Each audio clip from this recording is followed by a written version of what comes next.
지금 제가 읽어드린 대로 그 출애굽기 32장 1절에서 6절을 제가 제목을 우리에게 신들을 만들어 이렇게 이제 말씀을 드렸는데요. 이 보통 사건이 일어난 것이 아니야, 이것이.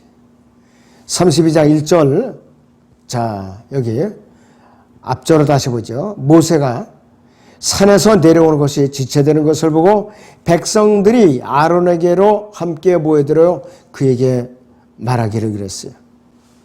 자, 이들은 창세기 11장에서 바벨탑 사건이 일어났었죠. 하나님을 등을 돌리고. 그리고 세상적으로는 1918년에 국제연맹이 결성이 됐어요. 또 1945년에는 국제연합을 결성을 했어요. 유엔을. 그래서 국제연합에서 루즈벨트가 기조연설을 할 때에 앞으로 다시는 세계적인 전쟁이 없는 항구적인 평화가 도래했다. 이렇게 이제 말을 뱉었는데 실패했어요. 오늘날 라오디케아 교회 시대에 배교한 교회들이 연합하는 교회 일치, 에큐메니컬처럼 모인 것이에요. 그것이 바로 출애굽기 32장 1절에서 6절의 사건이에요, 바로. 그런데 여기서 나오는 신들이 있죠. 우리에게 이제 신들을, 우리 앞에 갈 신들을 우리에게 만들려고 그랬죠. 이 신들이 벌써 창세기 6장 1절에서 6절에 나왔던, 있었던 그 신들이에요. 벌써. 요한계시록 12장 4절에서 9절에도 앞으로 다시 나타날 것이에요. 이들은. 그리고 출애굽기 32장 2절에서 아론이 드디어 그들에게 말하기를 너희 아내들과 너희 아들들과 너희 딸들의 귀에 있는 금 귀고리를 빼어 내게로 가져오라 그랬습니다. 말려도 시원치 않을 판국에 아론이 부추기고 있어요. 아론이. 그 종의 귀는 주인의 명령을 듣는데 열려져 있지 않은 것이에요. 자, 여기에 열거된 대상들을 자세히 살펴보면 아내들, 아들들, 딸들 모두 가장의 말에 절대 순종해야 될 사람들이에요. 아론은 결과적으로 이스라엘 회중이 어떤 조치를 취하기도 전에 그들의 아버지께, 하나님께 순종하는 것을 스스로 어기고 말았어요. 스스로 어기고 말았어요. 이렇게 4장의 23절을 보겠습니다.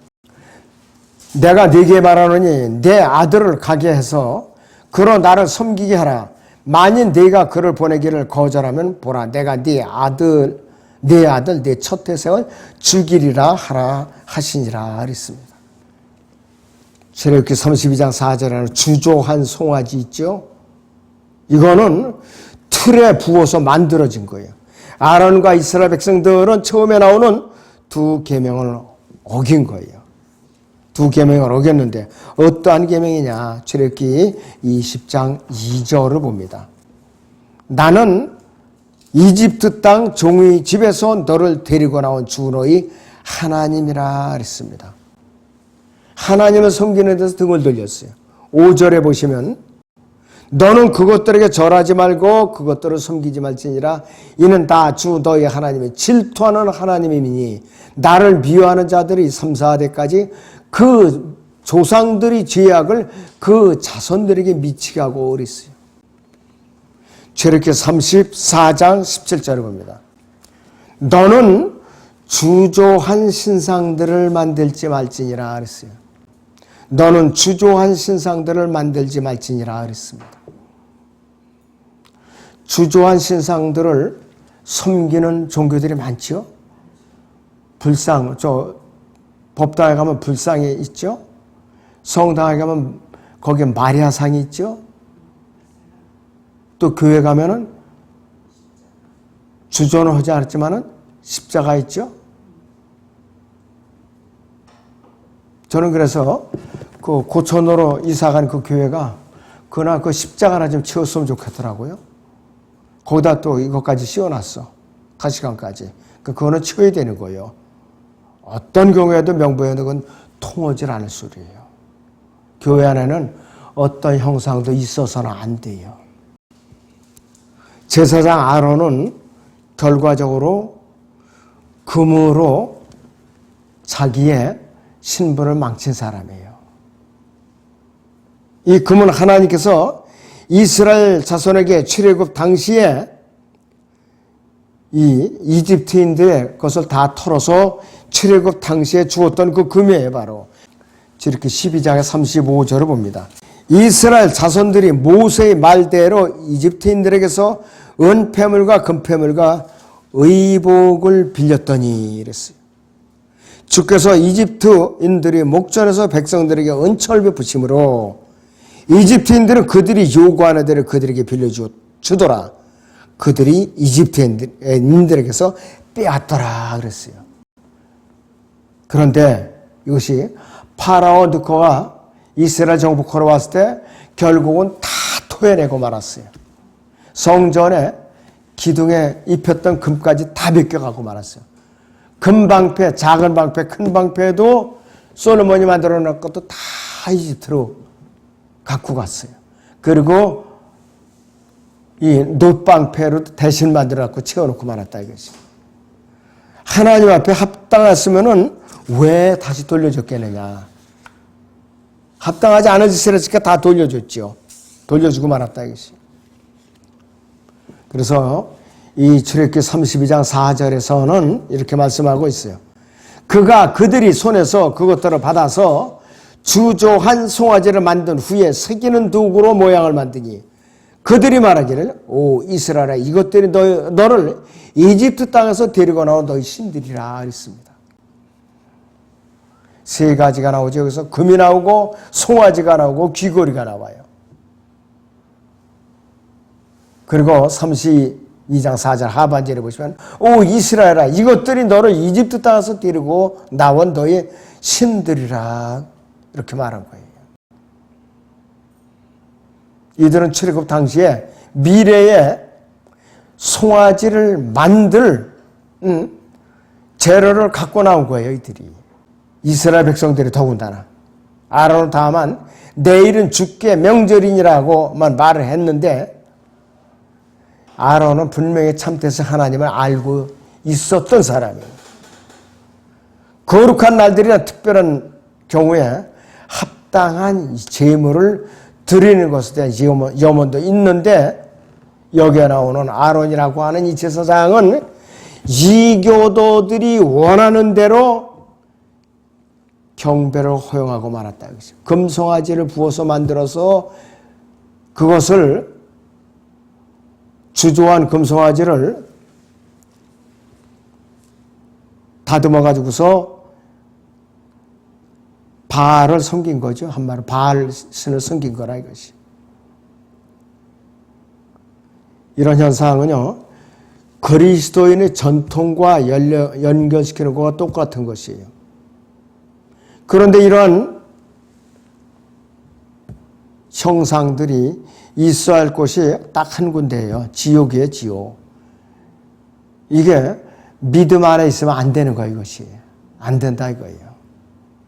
하나님께서 아론에 대해서 진노하는 것은 당연한 거예요. 극도로 진노하셨어요. 그 자리에서 아론을 죽이려고 하셨어요. 죽이려고. 신명기 9장 20절을 보겠습니다. 19절부터 21절 보죠. 나는 주께서 너희에게 경노하시어 너희를 멸하러 하신 분노와 진노를 무서워하였으나 그때에도 주께서 너희에게 경치하셨느니라.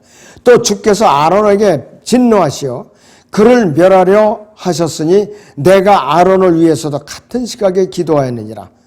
내가 너희의 죄의 정 너희가 만든 송아지를 취하여 그것을 불로 태우고 찧어서 가루로 만들었으니 티끌같이 작게 갈아 산에서 흘러내리는 시내에 그 가루를 뿌렸느니라. 또한 너희가 타베라와 마사와 기브로 핫다와에서도 주를 경록해 하였으며 또 주께서 카데스 바네에서 너희를 보내시어 말씀하시기를 너희는 올라가서 내가 너희에게 준 땅을 차지하라 하셨는데 너희가 주 너희 하나님의 명령을 거역하여 그분을 믿지도 않았고 그분의 음성에 경청하지도 않았느니라. 내가 너희를 알던 날부터 너희는 주를 거역해 왔느니라 그랬습니다. 하나님의 진노만을 계속 불러일으킨 민족이에요. 제사장 아론까지 거기 동참을 했으니 하나님께서 죽이라고 했던 건 당연하다 이것이에요.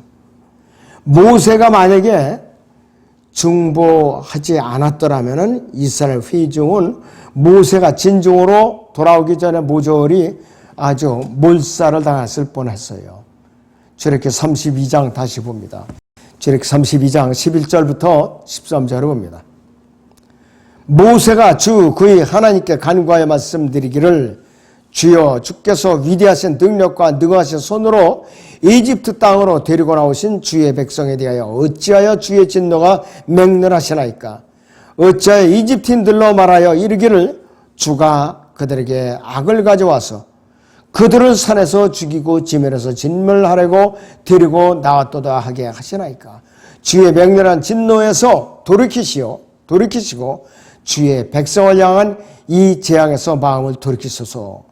주의 종들 아브라함과 이삭과 이스라엘을 기억하소서. 주께서는 스스로 맹세하여 그들에게 말씀하시기를 내가 너희 씨를 하늘의 별들처럼 번성시키고 또 내가 말한 이 모든 땅을 너희 씨에게 주리니 그들이 그것을 영원히 유업으로 받으리라 하셨나이다 하니 주께서 주의 백성에게 행하려고 계획하신 그 재앙에서 돌이키시니라. 참 모세는 대단한 중보자예요. 아브라함과 이삭과 이스라엘에게 약속하신 그거를 성취시켜가면서 논리정연하게 하나님을 진노해서 돌이키도록 하나님을 설득한 거예요. 기도로서 설득한 거예요. 교회사를 우리가 자세하게 살펴보면은 하나님 자신이 초자연적인 말씀에 의해서 구원하신 한 민족이 배교할 때에는 어떤 현상이 일어나는가? 첫째는 선택된 민족, 즉 이스라엘 민족에게 아프리카인들의 함족이 섞여 있었어요. 민수기 11장 4절에서 9절을 보겠습니다. 그들 가운데 섞여 사는 무리가 욕심을 품으니 이스라엘 자손이 다시 울며 말하기를 누가 우리에게 고기를 주워 먹게 하리요? 우리가 이집트에서 거저 먹었던 생선과 오이와 멜론과 부추와 양파와 마늘을 기억하지만 이제는 우리의 혼이 말라버리고 우리의 눈앞에는 만나밖에 아무것도 없구나 하더라. 만나는 마치 고수풀씨 같고 그 색깔은 마치 델리엄 색깔과 같은 것이라. 백성이 뚫어다니며 그것을 거두어 맷돌들에 갈거나 절구에 찍고 철판들이 굽고 과자들을 만들었으니 그 맛이 마치 신선한 기름의 맛과 같더라. 이슬이 밤에 진영에 내릴 때에 만나도 그 위에 내렸더라 그랬습니다. 여기에 섞인 무리는 함족을 말하는 것이요.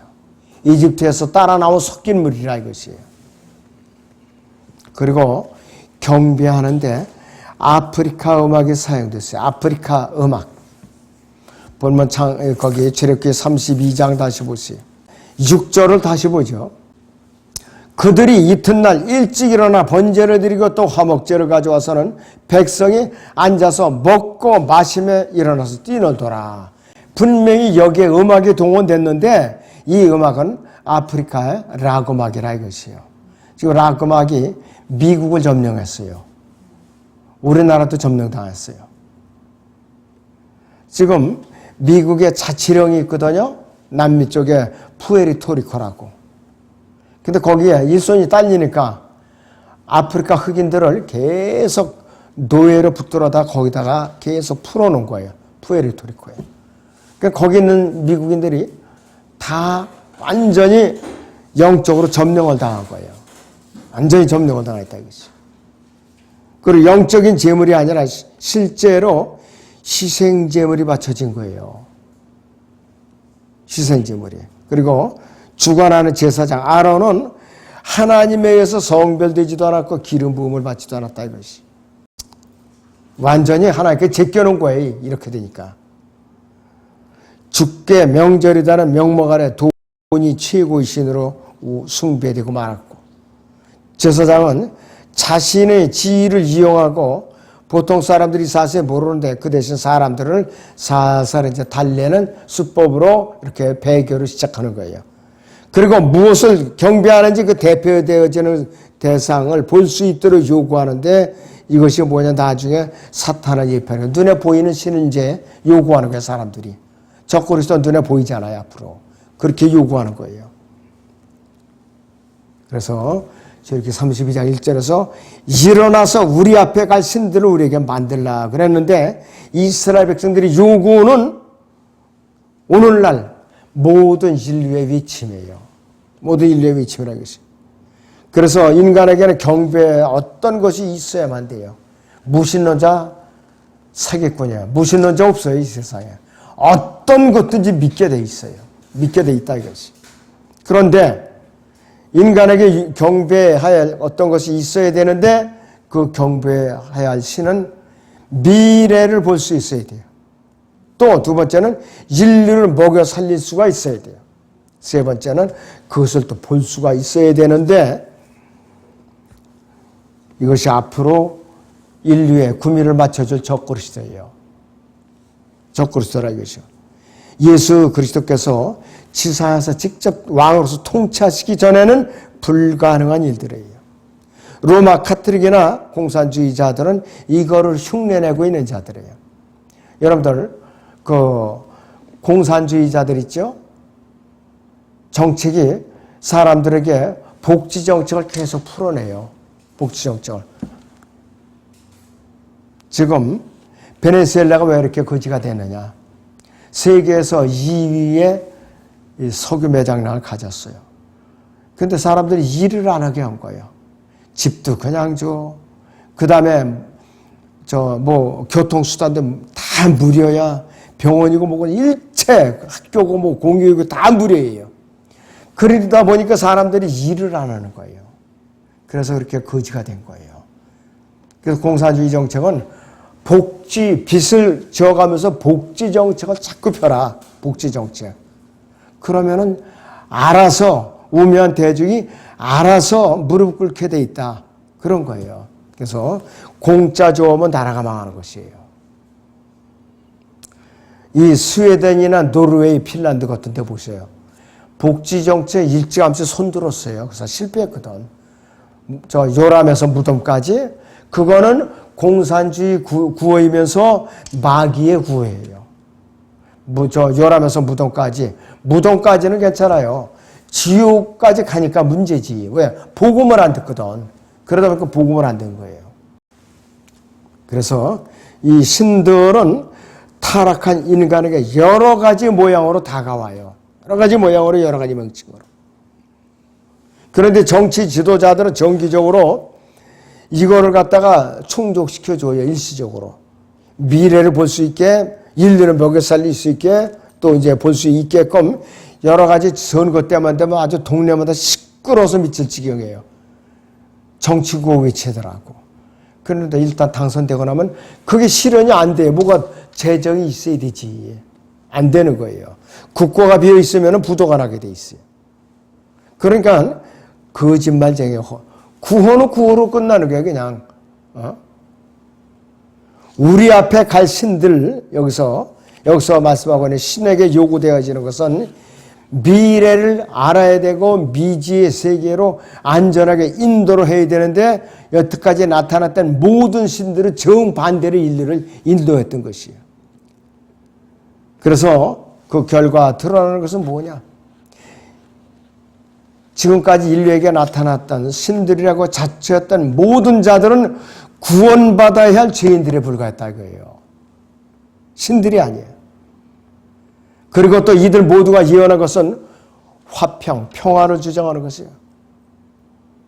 다시는 전쟁이 없는 평화가 이제 보장하겠습니다. 그러죠.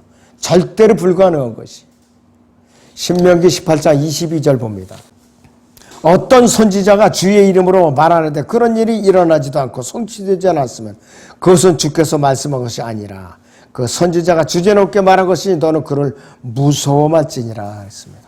거짓 선지자라 이거예요. 앞으로 이 땅에 큰 전쟁이 3번 일어날 거예요. 요한계시록 6장과 19장과 20장에 나타나죠. 요한계시록 6장은 3차 대전이에요. 곡과 마곡이 이스라엘 침공을 하고 러시아와 그 연합 세력이 이스라엘 침공을 하고 이스라엘의 지하 자원이 무진장 많아요. 지금 지중해를 끼고. 또 우리 요한계시록 19장 11절에서 21절이고 그 다음에 14장 19절에서 20절은 아마겟돈 전쟁을 말하는 것이에요. 4차 대전. 그 다음에 요한계시록 20장에서는 인류의 마지막 전쟁인 5차 대전인데 그는 무기로 싸우는 것이 아니라 이 사탄이 깊은 굴에서 잠시 풀려나가지고 세력들을 모아서 예루살렘 포위하는데 하나님께서 그냥 하늘에서 불을 내려서 다 태워서 죽여버려요. 몰살시켜요. 요한계시록 20장 7절에서 9절을 봅니다. 그 1000년이 끝나면 사탄이 그의 감옥에서 풀려나 땅의 사방에 있는 민족들과 곡과 마곡을 미혹하려고 나가서 그들을 함께 모아 전쟁을 일으키리니 그 수가 바다의 모래 같으리라. 그들이 땅의 넓은 데로 올라가서 성도들의 진영과 사랑하시는 도성을 포위하니 하늘에서 불이 하나님께로부터 내려와 그들을 삼켜버리더라 그랬어요. 지상왕국 1000년 동안 이제 통치를 하시는데 전쟁이 없었는데 지상왕국이 끝날 때쯤 백보자 심판이 열리기 직전에 전쟁을 위해서 모인 자들이 그 수가 바다의 모래 같으리라서 굉장히 많이 나타나는 거예요. 이때도 우리는 상상도 안 가고 이해도 가지 않아요. 너무 숫자가 많기 때문에. 그래서 사도 바울은 출애굽기 32장 사건을 고린도서 10장에서 다시 상기시키고 있어요. 고린도전서 10장을 봅니다. 7절에서 8절을 보죠. 너희는 그들 중 어떤 사람들처럼 우상 숭배가 되지 말라. 기록된 바와 같으니 곧 그 백성이 앉아서는 먹고 마시며 또 일어서서는 뛰는다 하는 것이라. 우리 중 그들 중 어떤 사람들이 행한 것처럼 음행하지 말자. 그들은 그러다가 하루에 23,000명이 죽었느니라 그랬습니다. 그날 23,000명이나 죽었어요. 기분 좋게 그냥 실컷 취해서 놀다가 그렇게 죽었다 이거예요. 또 이제 여기서 간음을 하고 난리 났겠죠. 그러는데 이것이 미국의 공립학교에서 뛰노는 것과 똑같다고 그랬어요. 흠뻑 젖어 있는 것이에요. 사탄의 숭배는 아프리카 락음하고 동원하지 않으면은 젊은이들을 끌어들일 수 없다고 판단하고 계속해서 이런 음악을 틀어주는 거예요. 우리나라도 초등학생들한테 성교육을 가르치고 콘돔을 나눠주고 이런 걸 지금 통과시키고 있는 거예요. 지금 이게 참 보통 문제가 아니에요. 세상에 너무나도 지금 끝에 와 있어요. 너무나도 참 안타까운 일입니다. 네, 기도하겠습니다.